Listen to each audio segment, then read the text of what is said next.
F150 2012, in case you wanted to see what normal looks like on one of these.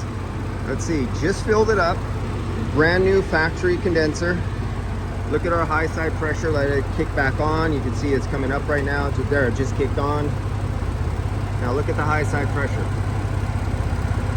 Ambient air temperature, 80 degrees. And so here's the cycle time. You can see 209 PSI. It'll focus. Yeah, it doesn't want to focus. There you go. So that's the high side pressure. That is normal. 80 degrees outside. And you can see the pressure, the superheat on this one has been, you have to wait for it to get at its peak. And it's not a true, because this cycles, you can't get an accurate superheat. I don't have the subcooling attached. This is an expansion valve system.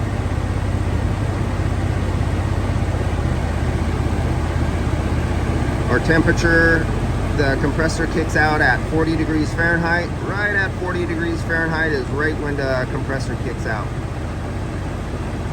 So that's the lowest set point by the thermostat that's in this thing with the software they use to kick it out at.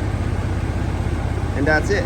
This is what normal is for this vehicle. Now, there'll be these guys on the internet who say, oh yeah, you have to have 150 degrees. You have to have 200 degree PSI, 150 PSI on the high side.